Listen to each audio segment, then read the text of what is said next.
Pak Jokowi, apakah persoalan ijazah palsu ini menjadi bagian yang didiskusikan dengan Pak Prabowo?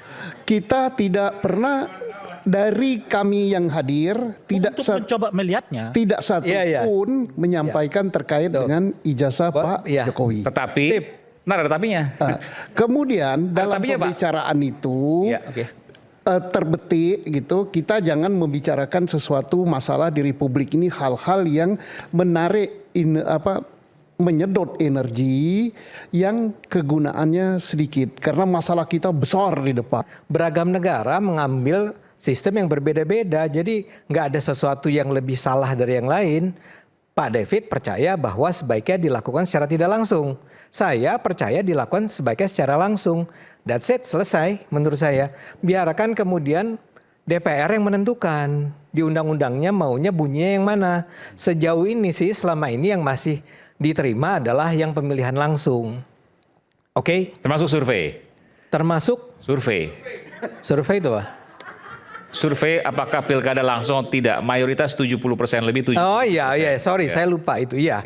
Hasil survei juga menunjukkan mayoritas tetap menganggap bahwa pemilihan sebaiknya langsung. Jadi kalau Pak David punya pendapat yang berbeda juga nggak apa-apa. Nggak usah pindah, maksud saya dia bagian dari 30% itu. Prof Lely luar biasa. Nggak apa-apa David ya. Nah, saya mau kembali dulu ya. Pindah ke mana Prof? Saya boleh berpendapat? Ya, oke, silakan.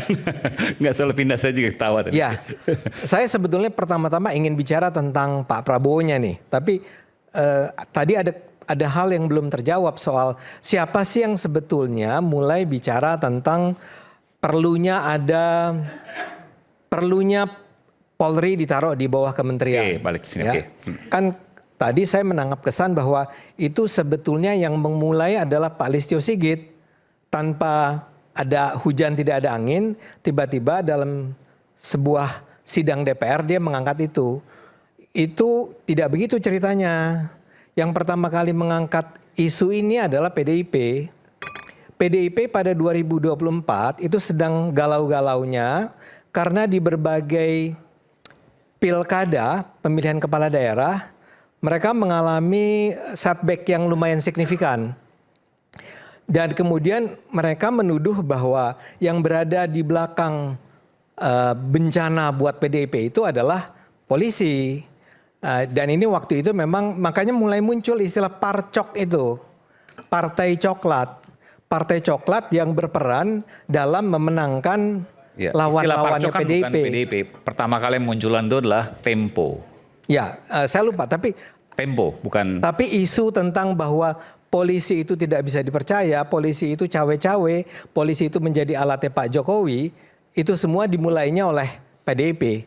2024, 2025, 2026 muncul lagi.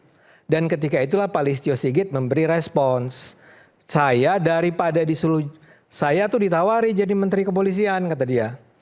Saya daripada jadi menteri kepolisian, saya milih jadi petani. Dia bilang waktu itu begitu.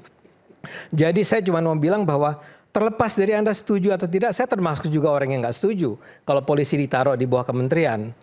Tapi terlepas dari Anda setuju atau tidak setuju, lagi-lagi kita negara demokratis. Kita boleh berbeda pendapat.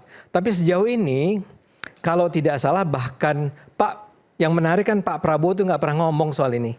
Dia nggak pernah beri komentar. Yang berkomentar tuh Gerindra. Gerindra tuh bilang kita dukung polisi di bawah presiden. Langsung, ya. Langsung. Itu supaya jelas saja kenapa isu itu akhirnya muncul. Nah yang terakhir saya sekarang hampir semua fraksi di DPR itu setuju. Apa? Bahwa polisi tetap berada di bawah presiden. Iya. Saya rasa juga betul. Begitu. Itu ininya kan. Termasuk PDIP maksudnya? Pernyataan terakhir PDIP suara resmi partai itu ada di praksi. Iya. Bahwa ada individu-individu yang membicarakan itu tuh biasa saja. Tapi kan kesimpulannya nanti ada di praksi. Seluruh fraksi setuju DPR. Bahkan saya mengatakan jauh sebelum itu kita udah mendiskusikan apakah polisi ini masih harus tetap berada di bawah presiden atau sekarang kita coba dia berada di bawah kementerian. Tapi ternyata tidak disetujui oleh fraksi-fraksi yang ada. Oke, itu jadi jelas ya. Tidak hanya Gerindra, hampir seluruh fraksi mengatakan itu. Ya, setuju. Saya ingin kembali ke isu yang lebih awal tadi disampaikan. Saya itu terus terang merasa gembira sekali melihat Pak Susno Duaji sebagai orang yang mewakili kelompok oposisi. Istilah kelompok oposisi Anda harus tahu ini datangnya dari Pak Menteri Pertahanan, Pak Syafri kan. Tiba-tiba dia bilang, ini Pak Presiden ketemu dengan kelompok oposisi. Nggak bisa dong dibilang oposisi. Oposisi itu terhadap siapa? Kalau misalnya, kan sebetulnya teman-teman Bapak lagi itu Pak Abraham Samad, Said Didu, siapa lagi? Bu Siti Zuhro, dan Hersu, itu sebetulnya adalah orang-orang yang mungkin mirip-mirip Anda, agak anti Jokowi gitu loh. Ya. Kenapa Anda melihat seperti itu? Jadi yang hadir di sana itu adalah anti Pak Jokowi. Kalau dalam pandangan saya kan nggak pernah ada nama. Kan? Gini. Saya tadi nanya sama Pak Susno. Kan itu yang saya sebutkan di awal tadi kan. Kalau itu? kita lihat sebetulnya secara umum, kawan-kawan yang bertemu dengan Pak Prabowo ini, yang kemarin ini, adalah orang yang saya sebut adalah orang-orang yang sangat kritis kepada Pak Jokowi, tapi belum tentu itu ke Pak Prabowo. Ya. Itulah yang saya sebutkan itu. Ada sekitar 20% sekarang yang tidak berada di lingkaran istana, tapi yang 20% ini kelihatan mayoritasnya justru belum bersentuhan ke isu Pak Prabowo. Kan saya udah jelaskan. Cuman memang Pak Prabowo milih-milih. Ya. Apa yang Anda melihat? Kan Anda mengklasifikasi itu. Ya. Apa yang menarik dari situ menurut Anda?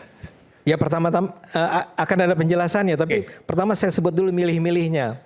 Tapi dia nggak mau mengundang orang seperti misalnya Roy Suryo, ya, atau bahkan Rocky Gerung yang sebetulnya dulu adalah orang dekatnya Pak Prabowo kan. Jadi dia kayaknya memilih orang-orang yang masih bisa diajak bicara nih, yang intelek kan.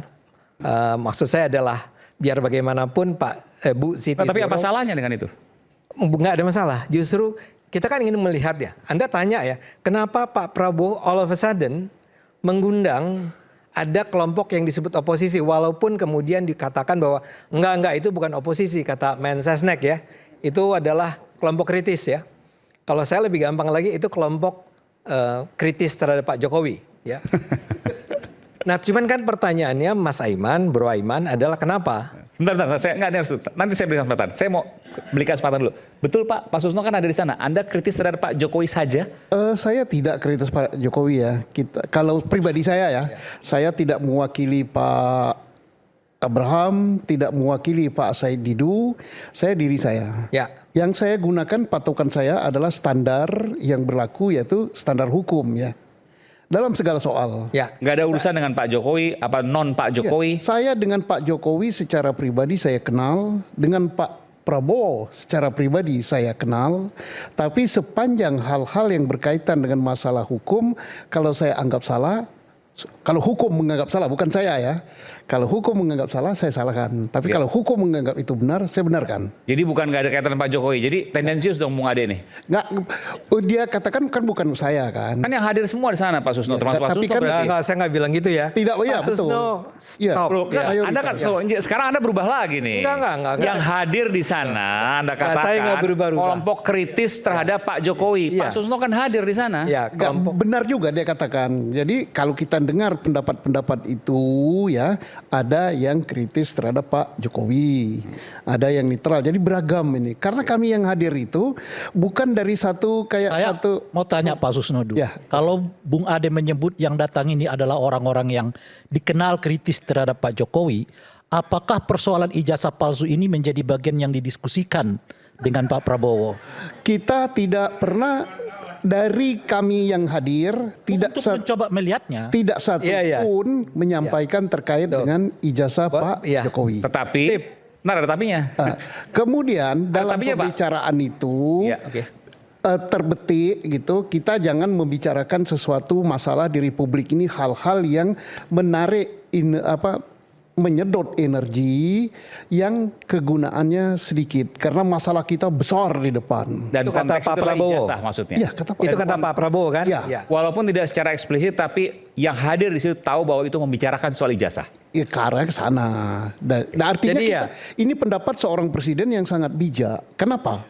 Bayangkan kalau seorang presiden mengomentari perdebatan yang sudah berlangsung sekian tahun ini, misalnya Pak Prabowo mengatakan ijazah itu begini.